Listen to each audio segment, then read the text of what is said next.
The girl was never the loud one in any room. She did not raise her hand often, did not interrupt others, and did not try to prove herself with words. Most people barely noticed her presence. But when she sat near a piano, something inside her changed. Her shoulders relaxed, her breathing slowed, and her thoughts became clear. Music was the only place where she felt completely herself. She grew up in a modest home where life moved slowly and carefully. Money was tight, and every expense was planned. There were no music classes, no private tutors, and no expensive instruments. The only thing she had was an old keyboard that someone had given to her family years ago. A few keys did not work properly, and the sound was never perfect. Still, to her, it was precious. She started playing when she was very young. At first, it was just curiosity. She pressed keys and listened to the sounds. Slowly, those sounds began to make sense. She noticed patterns, emotions, and moods hidden inside melodies. Since she could not afford lessons, she learned by listening. Whenever she heard music on the radio or on a phone, she memorized it. At home, she tried to play it again, repeating parts until her fingers remembered. She did not know the correct names for techniques. She did not understand complex music theory, but she understood feeling. When she played, it sounded like a conversation between her heart and the keys. Sometimes it was joyful, sometimes it was sad, sometimes it was quiet and slow like a whisper. People around her noticed. Family members would pause and listen when she played. Neighbors would sometimes stand near the door just to hear her for a moment. Someone once told her she had a gift. She did not know what to do with that word, but it stayed with her. One day, a local music teacher heard her play. The teacher was surprised by her natural sense of rhythm and emotion. After listening carefully, the teacher suggested that she try applying to a respected music academy. The idea felt impossible. That place was known for strict rules and high standards. Students there trained for years, but after many nights of thinking, she decided to try. Not because she believed she would succeed, but because she knew she would regret it if she did not. When she first entered the academy, she felt small. The building was large and quiet, filled with polished floors and expensive instruments. The air itself felt serious. Students walked with confidence, carrying thick books and neatly organized sheet music. Their conversations were filled with words she barely understood during her first few lessons. She stayed quiet and observed. She listened carefully to instructions and followed them as best as she could. When it was her turn to play, she did so honestly. She did not hide her weaknesses, nor did she exaggerate her strengths. The teachers noticed her immediately. They could see her passion, but they could also see what she lacked. Her posture was not perfect. Her hand position needed work. She sometimes rushed parts that required control. To them, she seemed unprepared. Whispers followed her. Some teachers questioned how she had been accepted. Others believed she was wasting a spot meant for someone more trained. No one said these things directly, but she felt them in the way feedback was given. Short comments. Little encouragement. Careful distance. At first, she tried not to let it affect her. She told herself that improvement takes time. But slowly, doubt began to settle in. Every time she practiced, she wondered if she was already too far behind. Every mistake felt heavier than before. One afternoon, after a regular practice session, several teachers asked her to stay back. Their expressions were serious, unreadable. One of them placed a thick stack of music sheets on the piano stand in front of her.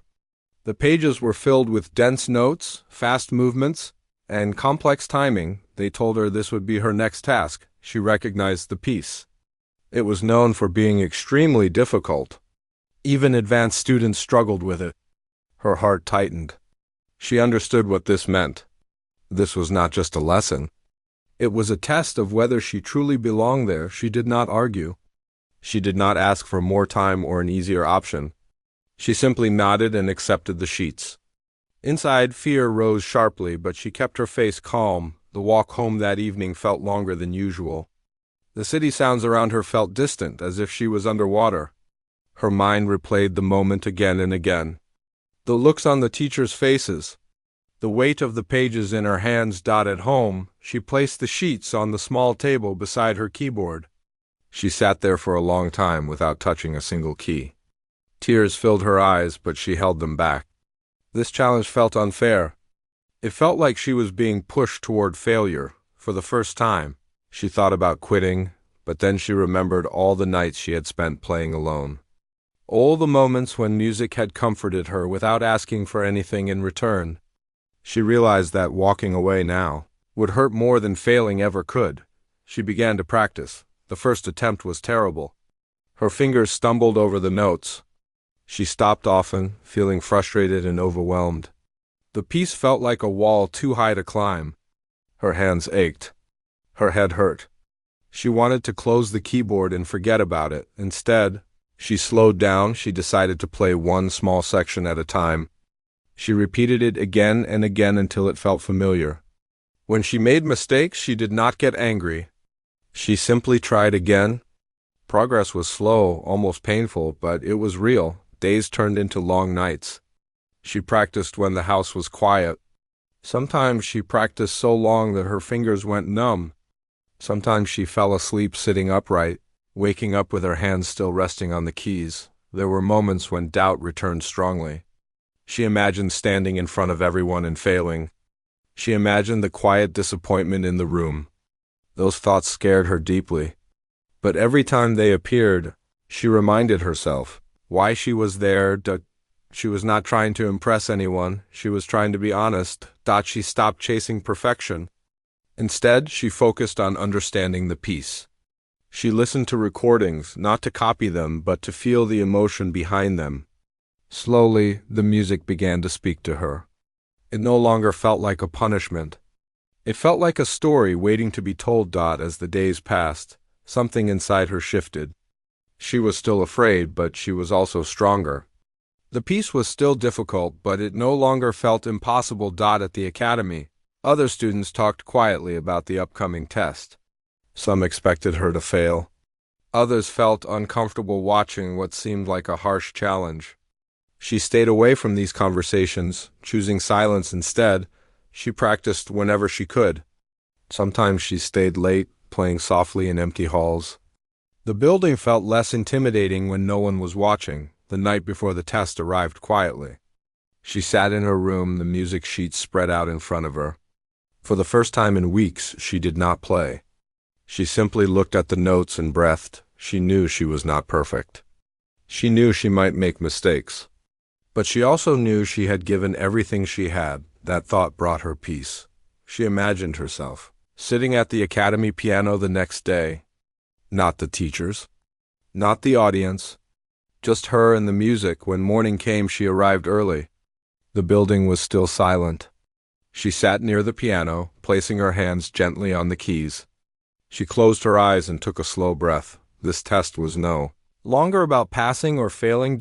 It was about playing honestly. As footsteps echoed in the hallway, and the room slowly filled with life. She stayed seated, calm and ready, whatever happened next. She knew one thing for sure: she would play from the heart. The room slowly filled with people as the morning moved forward. Chairs were arranged in neat lines, and the sound of quiet footsteps echoed softly across the floor.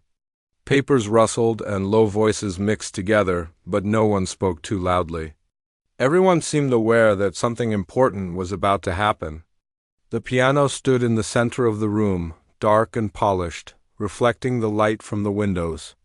It looked powerful and serious, like it had witnessed many moments before. She sat a little distance away, hands folded in her lap, eyes lowered.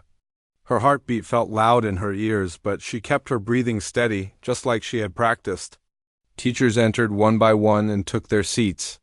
Some glanced at her briefly, others avoided looking at her at all. Their expressions were calm, professional, and unreadable. A few students gathered at the back of the room, standing quietly. They had heard about the challenge and were curious. Some expected a failure. Some expected nothing at all. When the room finally settled, a teacher gave a small nod in her direction. There were no dramatic words, no announcement. Just a simple signal. It was time. She stood up slowly. For a moment, her legs felt weak, but she steadied herself. She walked toward the piano with measured steps. Each step felt like it carried the weight of weeks of doubt, effort, and silent struggle. She reached the bench, adjusted it slightly, and sat down. For a few seconds, she did nothing. Her hands hovered above the keys. She closed her eyes and took one deep breath. In that moment, the room disappeared. There were no teachers, no students, no expectations. Just her and the music she had lived with for so long. Her fingers touched the keys. The first notes were soft and careful. They floated gently into the room, almost uncertain. A few teachers exchanged quick looks as if confirming their earlier thoughts. This was the part they expected: hesitation, fear, weakness. But she did not stop. As she moved into the next section, her hands began to relax. The music slowly found its shape. It was not rushed. It was not perfect. But it was honest. Each note carried intention. Each pause felt meaningful. She was no longer thinking about the notes on the page. Her fingers remembered what her mind no longer needed to control. The music flowed from somewhere deeper. As the piece grew more complex, her movements became stronger. Difficult passages appeared, and she faced them directly. She missed a note, then another. Her heart jumped, but she kept going. She did not panic. She did not freeze. She allowed the music to continue, trusting herself to recover. The sound filled the room. Teachers leaned forward slightly without realizing it. Pens paused in midair. The performance was not following the strict rules they were used to, but it was holding their attention. They were no longer judging technique alone. They were listening. The middle section of the piece arrived, the part many believed would break her completely. It required speed, control, and precision. Her hands hesitated for a brief second. The room felt tense again. Someone shifted in their seat. Then she played. Her fingers moved with focus and courage. Not flawless, but steady. The emotion in her playing grew stronger. It sounded like effort, like pain, like hope pushing forward despite fear. The notes came alive, carrying the story of her journey. Students at the back of the room stopped whispering. No one moved. No one looked away. She reached the final section, and something changed inside her. The fear she had carried for weeks slowly loosened its grip. She was no longer trying to prove anything. She was simply expressing everything she had felt: the doubt, the loneliness, the determination. The last notes rang out, clear and strong. She let the final sound fade naturally. Her hands rested on the keys for a moment, then slowly lifted. The room fell into complete silence. No one clapped. For a few seconds, that silence felt heavy. Her chest tightened. She wondered if this was it. If she had failed after all? She stood up quietly, eyes still lowered, preparing herself for disappointment. Then a voice broke the silence. One of the teachers spoke slowly, choosing their words carefully. They said they had expected a technical performance, but instead they had witnessed something deeper, something real. Another teacher nodded and added that music was not only about precision, but about connection, about telling a story, about honesty. They admitted they had misjudged her. Those words landed gently, but powerfully. Applause followed, not loud or dramatic, but sincere. It filled the room with warmth. Students clapped, some smiling, some looking surprised. Teachers joined in, their expressions softened. She stood still, overwhelmed. Her eyes filled with tears, but she blinked them away. She bowed her head slightly, not knowing what else to do. For the first time since she entered the academy, she felt seen. After the room slowly emptied, she remained behind. One of the teachers approached her and spoke kindly. They apologized for pushing her so harshly and explained that they had mistaken lack of formal training for lack of potential. They offered guidance, not as a test, but as support. She listened quietly, nodding. She did not feel angry. She did not feel proud. She felt relieved. In the days that followed, the atmosphere around her changed. Lessons became more encouraging. Feedback became more detailed and patient. Teachers focused on helping her improve technique without taking away her emotional style. She worked harder than ever, not because she felt pressured, but because she felt supported. Other students began to treat her differently too. Some asked her how she practiced. Others simply smiled or greeted her in the hallway. She no longer felt invisible. At home, nothing had changed. She still practiced on her old keyboard. The broken keys were still broken. The sound was still imperfect, but she smiled more while playing now. She sometimes played the same difficult piece again, not to improve it, but to remember how far she had come. Each time, it reminded her of the moment she chose courage over fear. She understood something important now. The impossible test was never really about the piano. It was about belief. Belief in herself when others doubted. Belief that effort mattered even when success was uncertain. Belief that honesty could be stronger than perfection. Her journey was far from over. There would be more challenges, more mistakes, and more moments of self-doubt. But now, she faced them with quiet confidence. She knew she did not need to be the best in the room. She only needed to be true to her voice. Every time her fingers touched the keys, she remembered that day. The silence before the applause.